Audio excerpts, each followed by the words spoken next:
Ang kwento ni Tomby.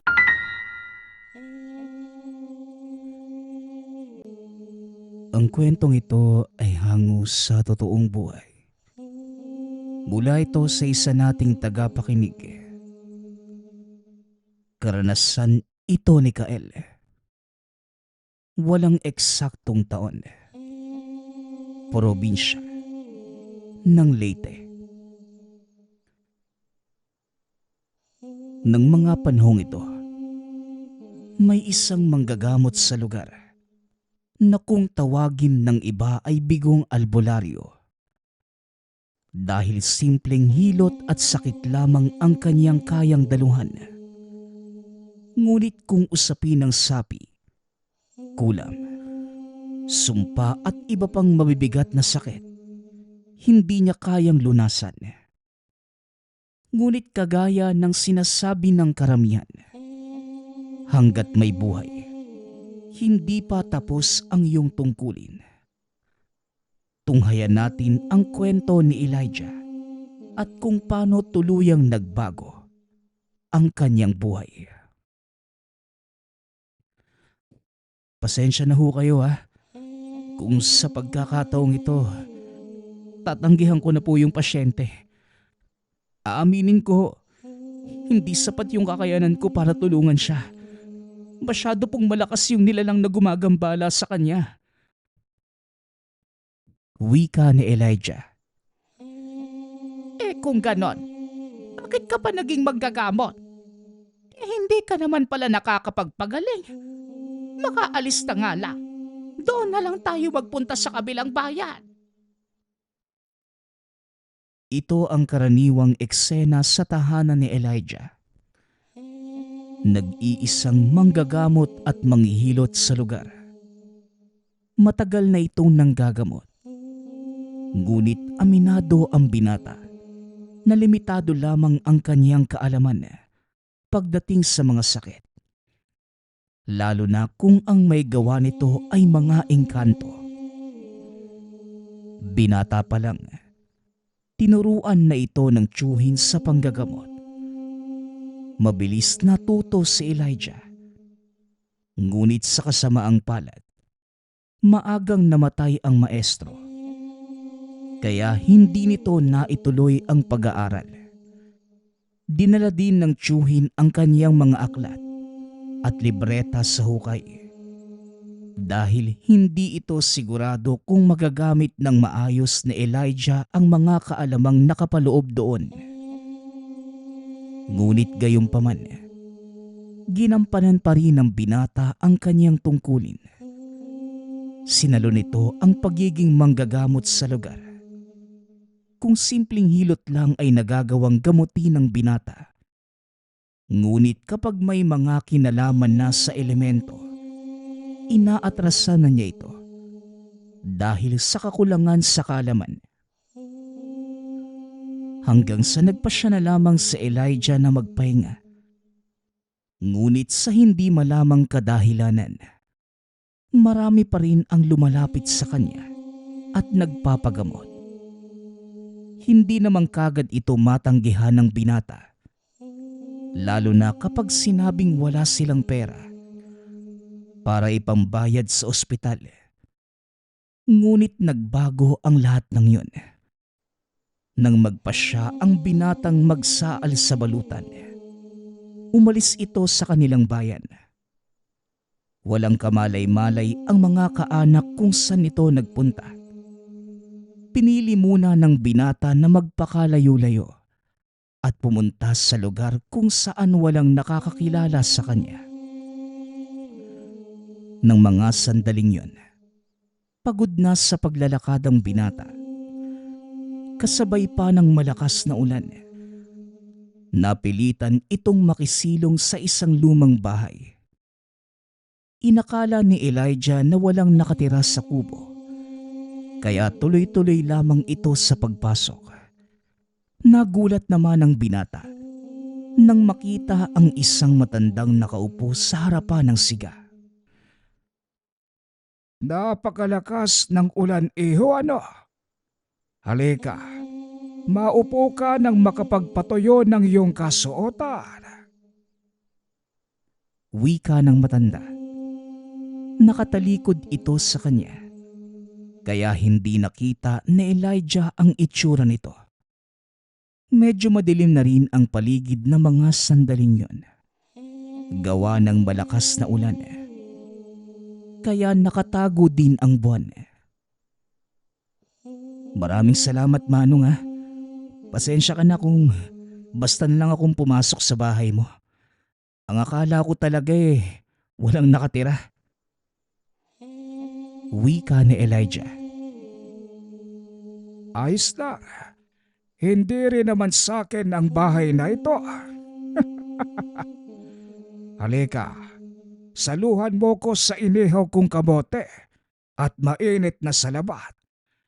Pasensya ka na ha, at wala akong dalang asukal. Tugon ng matanda. Naupo si Elijah sa tabi ng matanda.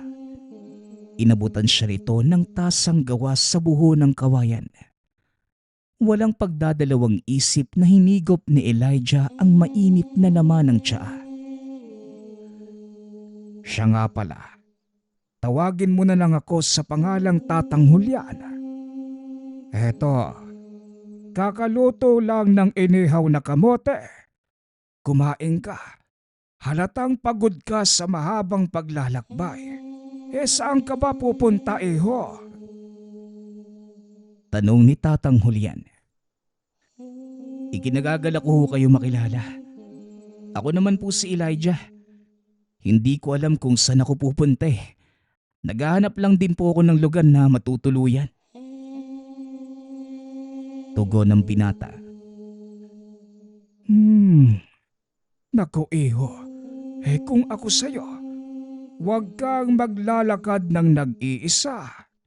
Lalo na sa pagpatak ng dilim. Bakit ka ba umalis sa iyong tahanan? Mahabang kwento ho, Manong. Sabihin na lang ho natin na kailangan ko ng katahimikan sa buhay. Naku, iho. Bata ka pa. Bakit parang kagaya na kita ng ninanais? O siya, magpahinga ka na muna. Aba, 8:00 na pala. Kailangan ko na magdasal. Wika ni Elijah. Binuklat nito ang dalang bag. Inilabas ang mga kagamitan. Aba, sa nakikita ko isa kang taong may kaalaman sa lihim na karunungan, ano? Ang mga aklat at medalyong dala mo, ginagamit mo sa panggagamot. Tama ba ako, iho? Opo, Manong. Pero isa ho akong bigong manggagamot. Ito yung isa sa mga dahilan kung bakit ako umalis sa bayan namin.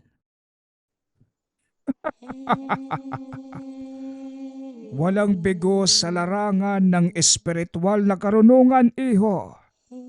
Hindi mo lang ito napag-aralan ng tama. Maaari ko bang tignan ang iyong libreta? Pag-uusap ng dalawa. Iniabot naman ni Elijah ang libreta sa matanda. Sa isip-isip nito, mataas ang kaalaman ni Tatang Julian sa lihim na karunungan. Base sa kilos at pananalita ng matanda, matatas din ito sa pagbigkas ng mga salitang Latin. Laking gulat pa ni Elijah nang malaman ni Tatang Julian na kulang ang mga dasal sa kanyang libreta. Nako, kaya naman pala, kulang yung mga dasal na nasa libretang ito. Lahat puro simula lang.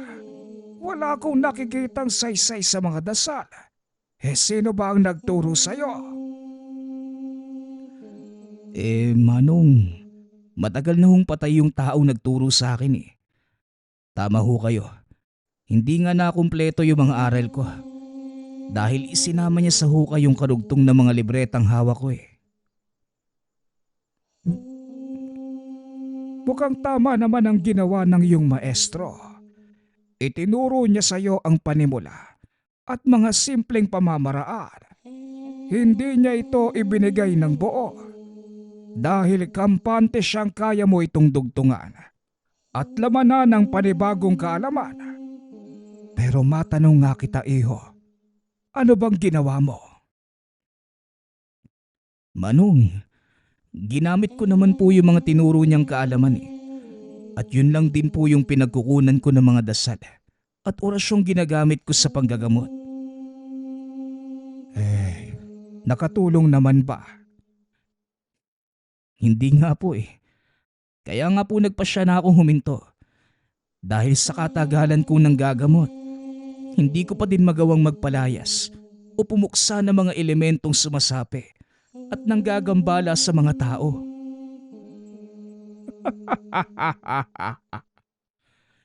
Talagang hindi gagana ang mga dasal mo dahil walang mga susi. At yung mga gamit mo, hindi naman angkop para sa mga dasal na ito. Jesus Mariosep, ano bang pinagagagawa mo, Elijah? Hindi na ho ako nagkaroon ng pagkakataong pag-aralan yung mga dasal na yan eh. Gawa ng hindi ko naman po alam kung paano dudugtungan yung mga itinuro sa akin. Hindi mo talaga alam o natatakot ka lang? Hindi ako manggagamot, pero may kaalaman ako sa mga ganitong bagay. At dahil pareho naman tayong walang pupuntahan, bakit hindi ka na lang sumama sa akin? Nang sa ganon maturuan kita. Sa palagay ko, Manong, huli na po yung lahat para sa akin. Hayaan niyo na po ako, Manong. Tanggap ko na po na isa akong bigong manggagamot. Ay nako, iho, huwag mong sukuan ang iyong paglilingkod sa Panginoon. Marahil oo, hindi nga umunlad ang iyong kakayahan. Ngunit hindi ito nangangahulugan na mananatili itong ganon. Nasa iyong pagpapasya pa rin kung pagyayamanin mo ito o talagang titigil ka na sa kagustuhan mo. Pag-uusap ng dalawa. Nagulat si Elijah. Tila alam ng ermitanyo ang tunay na laman ng kalooban. Manong, kung naniniwala ho kayo sa akin, pakiusap, tulungan niyo ho ako.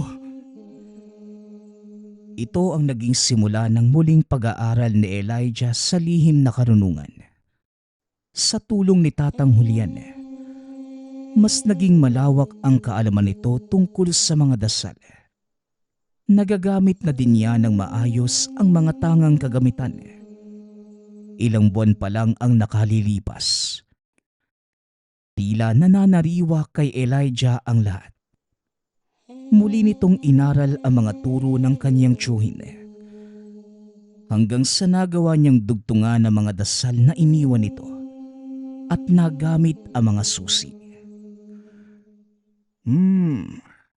Mukhang marami ka nang natutunan. Ang kailangan mo na lang gawin, ilapat ito sa totoong gamutan. Alam mo, Manong Julian, hindi ko alam kung tatanggapin pa ako ng mga tao sa amin eh. Matagal na panahon ho ako nawala. At sa palagay ko, nakalimutan na din nila ako. Oo, maaring may ilang nakalimot.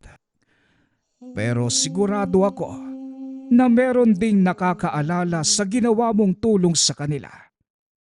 Kaya ngayon, sila ang gawin mong kasangkapan upang makilala ng mga tao ang bagong Elijah. Siya nga pala, iho, dalhin mo itong aking tungkod. Wika ni Tatang Julian. Iniabot nito sa binata ang isang itim na tungkod. Simple kung titignan. Ngunit may mga nakaukit sa bawat bahagi nito. Manong, sigurado ho ba kayo? Mukhang mahalaga sa inyo tong tungkod ah. Tsaka parang mas kailangan nyo to kaysa sa akin. Huwag kang mag-alala, iho. Kaya ko nga ibinigay sa iyo ang tungkod na yan. Dahil mahalaga ito sa akin. Ngayong tapos na ang tungkulin ko, oras na para ipasa ito sa mas nangangailangan. Ano ho bang ibig niyong sabihin, Tatang Julian? Huwag nang maraming tanong, iho. Umalis ka na. Siguradong nag-aantay na sa iyo ang iyong mga kaanak. Muling wika ni Tatang Julian. Matapos ang pag-uusap na yon, nilisan ni Elijah ang lugar. Muling bumalik sa kinalakhang bayan. Wala man lamang pumansin sa kanya habang naglalakad ito sa daan. Maliban na lang ang aso ng kapitbahay. O puti, ano ba? Ang aga-aga kahul ka ng kahul dyan. Sino ba yung... Teka, Kuya Elijah, ikaw ba yan? Saan ba kayo nang galing? Alam mo bang pinaghahanap ka ng mga taga dito sa atin? Wika ng binatang kapitbahay na tawagin na lang natin sa pangalang Kael. O Kael, ako nga to. Nagliwaliw lang sandali sa malayong lugar. Kalokohan naman niyang sinasabi mo eh. Paanong hahanapin ng mga tao yung kagaya kong bigong manggagamot? Tugon ni Elijah. Maniwala ka man sa hindi, kuya. Maraming ang naghahanap sa'yo. Nag-aalala pa nga sila eh. Tara, samahan na kita sa inyo. At tignan mo yung itsura mo. Para ka ng ermitanyo. Napabayaan mo na yung sarili mo. Napakahaba na ng buhok at saka balbas mo. Huwag mo na ngang alalahanin ang itsura ko. Wala din namang papansin sa akin eh. Pag-uusap ng dalawa. Habang naglalakad sa pamayanan, isa-isang naglabasan ang mga tao sa kanilang tahanan upang tignan kung sino ang lalaking kausap ni Kael. Nagulat ang binata dahil isa-isang naglapitan sa kanya ang mga kapitbahay upang mangamusta. Ang ilan ay nagdala pa ng lutong pagkain upang makakain ang binata. Kalaunan, nagsidatingan ang ilan sa mga parokyano nito na dating palaging nagpapahilot. Ano, magpapahilot ba kayo? Nako, sa tagal kong nawala, baka hindi ko na din alam yung gagawin eh. Mabuti pang sa iba na lang kayo magpunta. Wika ni Elijah. Ngunit patuloy sa pamimilit ang mga ito. Dahil nasanay na silang kay Elijah lumalapit. Wala nang nagawa ang binata, kundi harapin ang mga ito. Bago magsimula sa panghihilot, naglinis muna ng katawan ng binata. Habang nagbibihi sa silid, hinawakan ni Elijah ang itim na tungkod na ipinagkaloob sa kanya ni Tatang Julian. Sana naman makatulong ka ha. Nawawala na kasi yung kumpiyansa ko eh. Hindi ko alam kung may kakayanan pa ako manggamot. Wika ng binata sa sarili. Matapos yun, binitbit nito palabas ang tungkod. Sinimulan na ang panghihilot. Nagulat ang binata dahil hindi nawala ang kanyang mga kaalaman. Sa halip, naging mas mahusay ang bawat paghaplos sa katawan ng pasyente.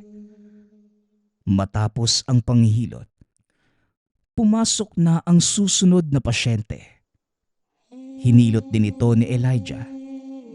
Habang tumatagal, mas lalong dumarami ang nakapila. Dito nga napatunayan ng binata na totoo ang sinasabi ni Kael. Matapos ang buong araw ng gamutan, nagpasalamat si Elijah kay Kael. Nagulat pa ito nang iabot sa kanya ang sombrero de banig na punong-puno ng barya. O kuya, iniwanan po ito ng mga tao sa tangan ng bahay nyo bilang pasasalamat nila. Ito Kuya Elijah, tanggapin ho ninyo. Wika ni Kael. Nako, hindi na sana sila nag-abala. Hindi naman ako naniningil eh. Ay nako kuya, kusang loob po na ibinigay ng mga tao yung kaunting halagang yan. Kaya tanggapin nyo na kuya. Sige na nga, maraming salamat din sa tulong mo ha. Pasensya ka na at naabala ka pa. Ayos lang yung kuya. Alam ko na wala kayong kasama dito eh. Wala din naman akong ginagawa sa bahay. Napakadaming tao na dumagsa ngayong araw no? Siguradong bukas wala na yan. Di po natin masisiguro yan kuya. Ngayon pa na nandito na ulit kayo. Sige na po uwi na po ako. Kung sakaling kailangan nyo ng tulong, nandyan lang po ako sa bahay. O sige Kael, mag-iingat ka sa pag-uwi ha. Medyo madilim na. Pag-uusap ng dalawa. Matapos ay diretso nang natulog sa Elijah. Ngunit kinabukasan, nagulat ito nang may biglang kumatok sa pintuan ng napakalakas. Ano ba yan? Sino ba yang ang aga-aga eh? O Kael, ikaw pala. Bakit? Anong nangyayari? Kuya Elijah, kailangan ko po ng tulong nyo. Yung pinsan ko po, sinasapian yata ng demonyo. Demonyo? Paano mo naman nasabi yun? Hindi ko rin po may paliwanag kuya eh. Sumama na lang po kayo sa akin nang kayo mismo ang makakita. Dali-daling hinila ng binata ang kamay ni Elijah. Kagad namang hinablot ng binata ang tungkod. At sa sobrang pagmamadali, naiwanan pa nito ang mga libreta. Pagkarating naman sa tahanan ng pasyente, nakita nito ang napakadaming taong nakikiusyoso. Tumahimik ang buong paligid nang makita nila ang binatang naglalakad. Ang ilan sa mga tao ay biglang nagbulungan. Ngunit sinabihan ni Kael si Elijah na wag na lamang itong pansinin. Tumuloy ang dalawa sa loob ng tahanan. Nakita nito ang dalagang pinsan ni Kael, nakahiga sa mahabang papag. Sumulubong naman sa binata ang isang amoy ng sinindihang tabako. Kaya natanong nito si Kael kung may nagsisigarilyo ba sa loob ng tahanan. Ngunit ayon naman sa binata, wala ni isa sa mga nakatira doon ang gumagamit ng tabako. May naaamoy talaga akong sinindihang tabako eh. Kael, may nagsisigarilyo ba dito? Wala naman po kuya. Saka wala naman po ako naaamoy eh. Hindi bali na. Alam ko na kung ano ang kakarapin ko dito. At uunahan na kita Kael ha. Hindi ako sigurado kung kakayanin ko yung ganitong uri ng elemento. Malaki po yung paninalig ko sa inyo kuya. Kaya manalig din po sana kayo sa taglay niyong kakayanan. Wika ni Kael. Napagtanto ni Elijah na tama ang sinasabi ng binata. Sa isip-isip niya, ito nga ang dahilan kung bakit nakilala at nagsanay siya sa ilalim ni Tatang Julian. Matapos yon, nilapitan niya ang pasyente. Sinimulang suriin at hindi nga nagkamali si Elijah sa hinala. Nako, hindi demonyo ang sumasanib kay Ason, kundi isang kapre. Kapre kuya? Paano po nangyari yun? Hindi naman po lumalabas ng bahay yung pinsan ko. Iisa lang ang ibig sabihin nito. Nasa paligid lang din ng kapre. Natipuhan ng nilalang na yun si Ason. Malalaman natin kung makakausap ko siya. Nako, tinamaan ng lintik. Nakalimutan ko yung libreta sa bahay. Ako na po yung kukuha. Sandali lang naman po ko. Wika ni Kael. Sabay dali-dali itong tumakbo. Saktong pagkaalis nito, nagkamalay ang pasyente. Ngumiti ng nakakaloko sa binata. Tignan mo nga naman. Ang bigong manggagamot. Anong ginagawa mo dito? Oh, ako nga. Mabuti naman at hindi ko na kailangang mag-usal ng mga dasal. Para pasanibing ka. Ikaw ang dapat kong tanungin, kaibigan. Anong ginagawa mo sa katawan ng dalagang yan? Gusto ko ang dalagang ito. Pero ayaw naman niya sa akin. Kaya sapilitan ko na lang siyang kukunin. Alam mo, abusado talaga kayo mga kapre, no? Pinagsasamantalahan niyo ang kahinaan ng mga tao. Tignan natin kung makakaalis ka ng buhay sa pamamahay na ito. Wika ni Elijah. Hindi malaman ng binata kung saan niya kinukuha ang tapang na sabihin yon sa nilalang. Alam nito sa sarili na wala siyang sapat na kakayanan upang labanan ang ganun kalakas na elemento. Ngunit sa hindi malamang kadahilanan, tila isa-isang dumarating sa isipan ng binata ang lahat ng dapat niyang gawin. Nang mga oras na yun, hawak ni Elijah ang tungkod na ibinigay sa kanya ni Tatang Julian.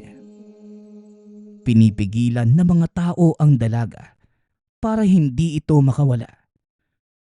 Ngunit napakalakas nito at nagagawang ihagis ang mga kalalakihang nakahawak sa kanang kamay. Inilapat ni Elijah ang hinlalaki sa noo ng dalaga. Sinabihan itong kumalma. Bitawan niyo siya. Hindi na makakakilos ang dalagang yan. Binitawan ng mga kalalakihan si Ason. Nanatili ito sa kinahihigaan habang nakatitig ng masama kay Elijah. Kilala ko ang enerhiyang yan. Isang tao lang ang alam kong nagtataglay ng ganyang kapangyarihan. Sino ka? At bakit hindi mo ipakita ang totoo mong anyo? Di ko alam yung sinasabi mo ha. Pero siguro naman, handa ka nang makipag-usap sa akin na maayos. At ano naman ang gusto mong mangyari? Simple lang, lubayan mo ang dalagang to. At wag na wag mo na uling lalapitan.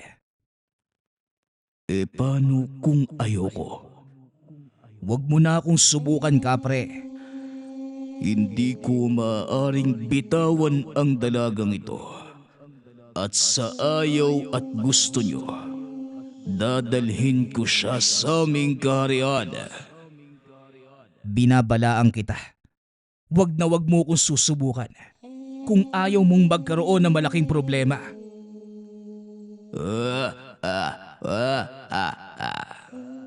Hinahamon kita, bata. Hindi porket nararamdaman ko sa'yo si Tatang Julian. Matatakot na ako. Alam ko ang katotohanan. Hindi kayo iisa na matandang ermitanyong yon. Nagulat si Elijah nang banggitin ng kapre ang pangalan ni Tatang Julian. Teka, at paano mo namang nakilala ang matandang yon? Magsalita ka! At sinong hindi makakakilala sa taong nagtatangan ng natatanging tungkod na dignom kaysa isang ermitanyo na may kakayanang utusan kami. Pero uulitin ko, hindi ikaw si Julian. Kaya kung ako sa'yo, huwag ka nang magpanggap. Pagsasalaysay ng kapre. Dito na napagtanto ng binata na hindi lang basta antingero ang matandang si Mang Julian. Kilala itong ermitanyo. Iginagalang ng lahat ng uri ng engkanto dahil sa taglay na husay at lakas sa paggamit ng lihim na karunungan. Kung ganun, nakilala mo na pala yung taong yun? Oo, hindi nga ako si Tatang Julian at magkaiba kami. Pero hindi rin ibig sabihin na wala akong magagawa para parusahan ka. Wika ni Elijah. Biglang bumalik sa kanya ang mga dasal na itinuro ni Tatang Julian. Nagawa niyang gamitin ang kakayanan ng hawak na tungkod. Sa paningin ng kapre, tanging maliwanag na nilalang ang kanyang nakikita. Naaaninag din ito ang tungkod na matandang ermitanyo. Dahilan para makaramdam siya ng takot. Pilit itong nagmamakaawa kay Elijah. Ngunit huli na ang lahat. Pakiusap. Iiwanan ko na ang katawan ng dalaga at hindi na muling babalik pa. Pakawalan mo lang ako. Huwag mo kong papatayin. Parang awa mo na. O ngayon, marunong ka na magmakaawa?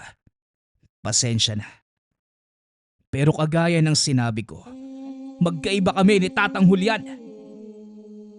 Inilapat ng binata ang dulo ng tungkod sa dibdib ng dalaga. Napasigaw ang nilalang sa loob nito na mistulang nasusunog. Bahagyang umangat ang katawan ng pasyente. Ilang segundo pa ang lumipas. Muli itong lumapat sa papag. Sa pagkakataong yun, mahinahon na ang dalaga at tuluyang nawala ng malay. Naupo ang binata sa tabi ng higaan at sakto naman ang pagdating ni Kael. Kuya Elijah, narito na po yung... Hindi na naituloy ng binata ang sasabihin dahil nakita nitong kalmado na ang lahat at unti-unti na ding nagkakamalay ang pinsan. Hindi na kailangan, Kael. Pasensya na kung pinag-abala pa kita ha. Maayos na ang kalagayan ng pinsan mo. Nakakasiguro din ako na hindi na kailanman babalik pa yung kapring yun. Nako kuya, maraming salamat po kung ganon. Pero paano mo naman natalo yung nilalang na yun nang wala yung mga gamit mo? Sapat na yung malakas na pananalig at kaunting kaalaman. Sige na, magpapahinga lang ako sandali ha. Medyo napagod ako sa laban eh. Pag-uusap ng dalawa. Isinandal na Elijah ang katawan sa kinauupuan. Ipinikit ang mga mata. Ilang saglit lang ay tuluyang nakatulog. Hindi na ginambala pa ni Kael ang binata. Ang pangyayaring yon ang siyang naging mitya upang magbago ang tingin ng mga tao kay Elijah. Bukod sa mas dumami ang mga pasyente nito, kakaibang swerte din ang dumating sa kanyang buhay. Isang mayamang negosyante ang napagaling ng binata at bilang pasasalamat, pinagkalooban siya nito ng malaking halaga. Alam mo Kael, wala na ako malapit na kamag-anak dito sa atin eh. Hindi ko alam kung ano yung gagawin ko sa perang ibinigay ng mayamang negosyanteng yun. Sa totoo lang, ayos na ako eh. Wala na akong hihilingin pa sa buhay. Kuya, bakit hindi mo na lang ipundar ng negosyo sa bayan? Nang sa ganun, hindi mauwi sa wala yung perang natanggap mo. Sa palagay ko, magandang ideya yan ah. Pero mas maganda yung naisip ko. Halika, samahan mo ko. Pag-uusap ng dalawa. Naglakad sila papunta sa kabilang bayan, kung saan nakilala ni Elijah si Tatang Julian. Ngunit nang puntahan nila ang lumang bahay, kung saan namamalagi ang matanda, hindi na nila ito nakita. Kuya, sino po bang hinahanap natin dito? Luma na yung bahay na yan eh. Mukhang wala nang nakatira sa loob na mahabang panahon. Ganun ba? Isang matandang kaibigan na siyang dahilan kung bakit tinatamasa ako yung ganitong buhay ngayon. Gusto ko lang sana siyang pasalamatan sa lahat ng itinulong niya sa akin eh. Kuya, mukhang wala na siya dito eh. May alam ka ba bang lugar kung saan siya maaaring nagpunta? Hayaan mo na. Nandyan lang yan sa paligid. Halika, maglakad pa tayo sa gawing yan. Patuloy lamang sa paglalakad ang dalawa. Ngunit hindi na nila natagpuan si Tatang Julian. Wala ding nakakakilala sa matanda. Kaya nagpasya na lamang silang umuwi. Sa paglipas ng panahon, patuloy na ng gamot si Elijah. Naging mag-aaral nito si Ason at Kael. At dahil din sa nangyari sa dalaga, nabuksan ang ika-6 nitong pandama. Ginabayan ni Elijah si Ason hanggang sa maging biyasa rin ito sa paggamit ng kakayanan. Mukhang marami tayong pasyente ngayong araw ah. Handa ka na ba, Ason? Oo naman, Kael. Hayaan na muna nating magpahinga si Tio Elijah. Tama ka, Ason. Gamitin natin yung mga kalamang itinuro niya para ipagpatuloy yung kanyang nasimulan. Nang mga panahong ito, nakaupo na ang matandang si Elijah sa isang sulok habang pinapakinggan ang pag-uusap ng magpinsan. Sa kauna-unahang pagkakataon, nakaramdam ng kapayapaan ang matanda na tila nakontento na ito sa kanyang buhay. Matapos ang gamutan sa araw na yun, kinausap ni Elijah ang dalawa. Ason, Kael, mahusay ang ginawa nyo ngayong araw. Marami tayong natulungan. Masasabi kong hindi ako nagkamali sa pasyang ituro sa inyo ang aking mga kaalaman. Hayaan yung sa kahuli-hulihang lakas ko, maituro ko sa inyo ang mga huling bahagi ng libretang ito. Hindi naman na po kailangan, kuya eh. Hayaan mong kami yung magpatuloy sa mga aral na to. Hayaan mong puna namin sa sariling paraan yung mga kaalamang ibinigay mo sa amin. Sapat na po yung ginawa mong tulong. Ayoko lang na mga pakayo sa dilim kagaya ko.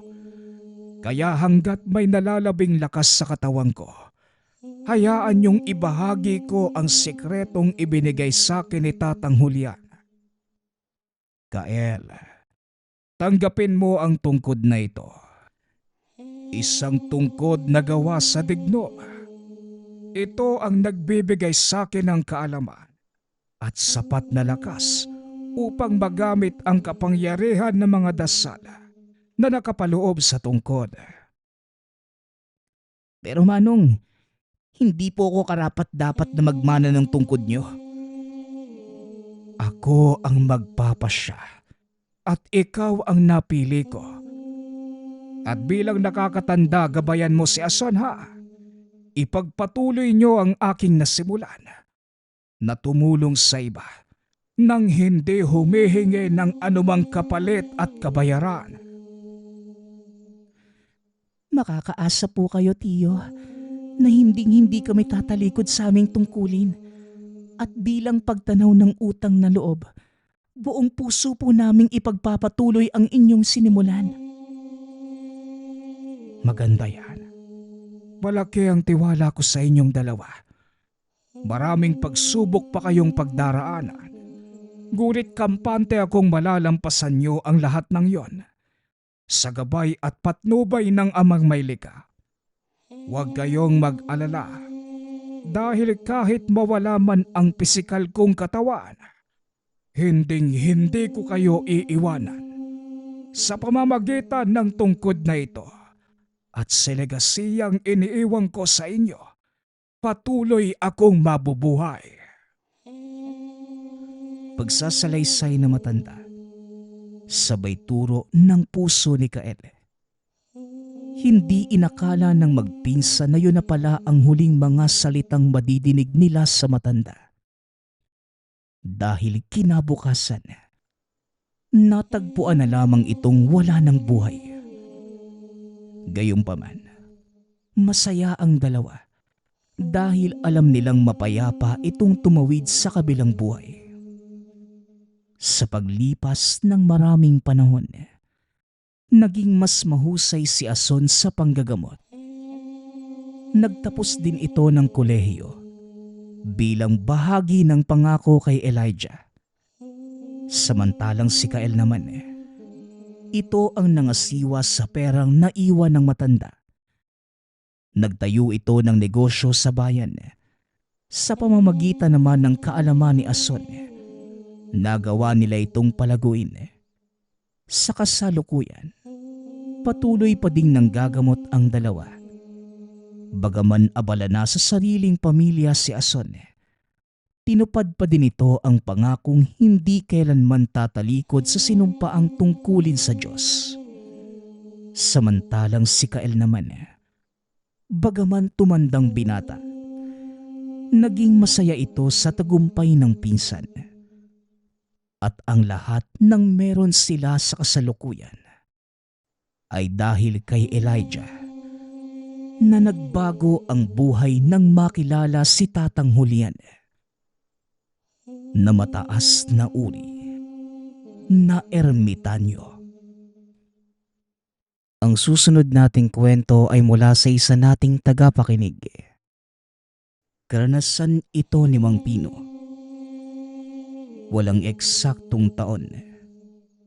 Probinsya ng Samar. Nang mga panahong ito, matagal nang naninirahan si Mang Pino at Aling Ebi sa bayan ng Samar. Sa edad na 45, si Mang Pino ay nagseserbisyo pa din bilang tanod sa kanilang barangay. Mula sa 19 na taon, ito ang pinagkukuhanan niya ng kabuhayan. 6:00 pa lamang ng umaga, naglalakad na si Mang Pino papunta sa bahay ng kapitan para mag-ulat sa kung anumang nangyari ng nakaraang gabi. Isa ito sa mga pinaka-pinagkakatiwalaan sa kadahilanang subok na at napatunayan ang katapatan sa nasabing serbisyo. Magandang umaga, Pino. Pakisabihan mo na lang ang lahat ng opisyales ng barangay na mag-uusap tayo mamaya para sa darating na pista. Pakibuksan mo na din ang bulwagan bago pa mag 8:00. Wika ng kapitan. Kagad namang sumunod si Mang Pino sa utos ng kapitan. At nang hapon ding yun, napagplanuhan nila ng maayos ang lahat na magiging kaganapan sa araw ng pista. Para sa bayang ito, isang malaki at espesyal na kaganapan ang nasabing pista.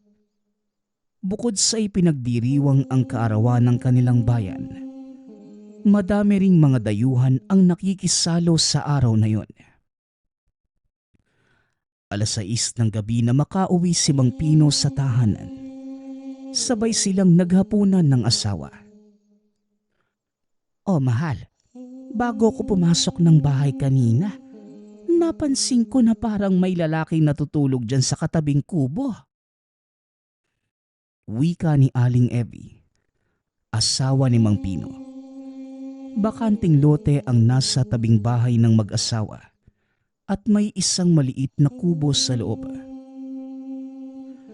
Baka naman, isa lang yan sa mga dayuhang nakikipista dito sa atin. Alam mo naman yung mga taga-ibang bayan Halos 2 linggo pa bago magbista. Nandito na kagad sa atin. Tugon ni Mang Pino. Hindi naman nag-iingay ang lalaki sa kubo. Mahimbing na nakatulog ang mag-asawa. Kinabukasan, Maaga nang muling umalis ng bahay si Mang Pino para maglibot sa lugar habang si Aling Evie naman abala sa pagwawalis ng bakuran. Sa buong maghapong yun, napansin ni Aling Evie na walang ibang ginawa ang matanda sa bakanting lote, kundi ang maglinis. Hinayaan niya lamang ito hanggang sa dumating muli ang asawa. Mahal, napansin ko lang, yung matanda sa bakanting lote, parang wala nang ibang ginawa kundi maglinis. Wika ni Aling Evie. Kaya sinilip ito ni Mang Pino sa bintana. Nang makita niya ang matanda sa bakanting lote na nakaupo at mukhang malalim ang iniisip, kaagad niya itong pinuntahan para kumustahin. Magandang gabi po. Ayos ka lang ba? Kumain na po ba kayo? Tanong ni Mang Pino sa matanda na nagpakilala sa pangalang Tiago. Oo naman, iho. Wika ni Mang Tiago ng may galak. Mga ilang palitan lang ng katanungan niya. Kagad namang niyaya ni Mang Pino si Tandang Tiago para maghapunan sa kanilang tahanan. Sa pagsasalo-salo, wala namang napansing kakaiba ang mag-asawa sa matanda. Bagkus ay natuwa pa nga sila sa kabaitang taglay nito. 2 linggo pa ang lumipas. Palagi pa rin nakikipagkwentuhan si Tandang Tiago sa mag-asawa. Kadalasan, sa bahay na rin nila ito naghahapunan at itinuturing na tunay na kapamilya. Hanggang sa sumapit ang araw ng pista. Kagaya ng nakagawian, sa gabi ng kapistahang ginaganap ang sayawang barangay.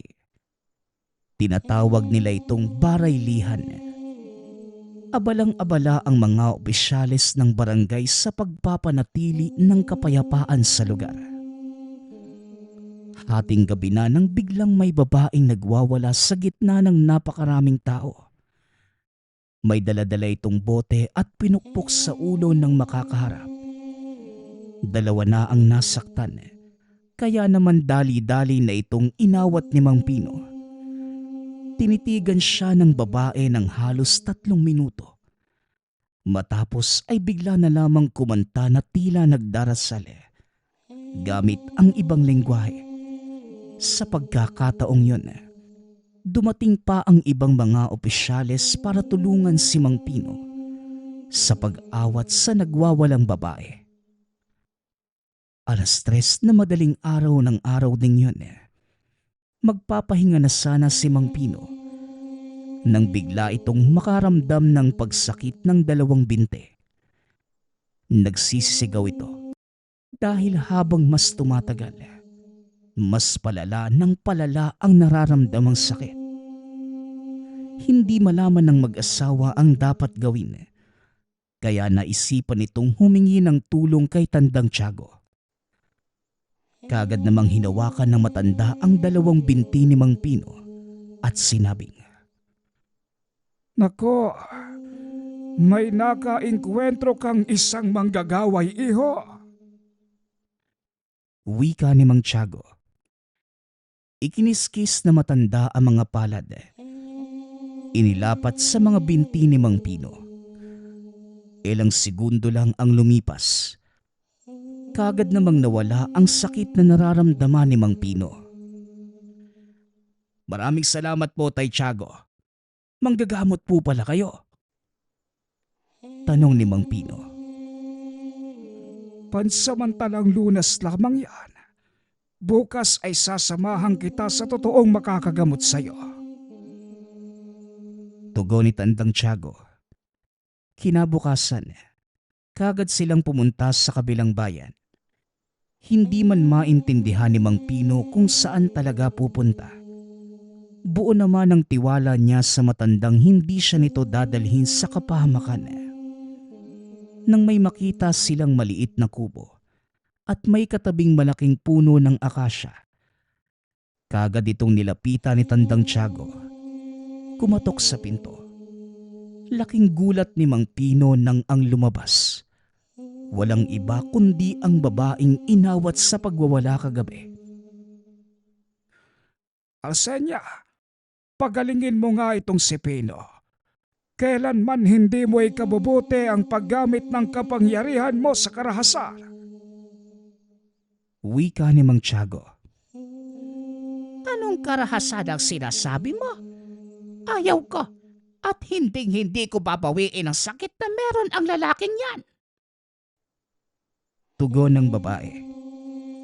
Hindi man naikwento ni Mang Pino ang nangyari noong gabing yun. Alam na ito ni Tandang Tiago sapagkat siya ang pinuno ng mga ermitanyo. Wala nang nagawa ang matanda. Nakipaglaban naman ang manggagaway kay Tandang Tiago hanggang sa magpasya itong bawian ito ng kapangyarihan. Ipinagdikit na matanda ang kamay, hinipan sa gitna at nilapat sa noo ng babae ng nasabing manggagaway. Pagkatapos nun, tuluyang nanghina ang matandang babae hanggang sa nawala ng malay. Tatang Tiago, pinatay niyo ho ba siya? Ano pong ginawa niyo? Tanong ni Mang Pino nang may panginginig sa boses. Hindi. Bukas na yang gigising. Hindi ko pinapalampas ang mga manggagaway na ginagamit ang kapangyarihan nila sa karahasan. Tugon ni Tandang Tiago. Matapos naman ang pangyayaring yun, nawala kagad ang sakit sa binti ni Mang Pino.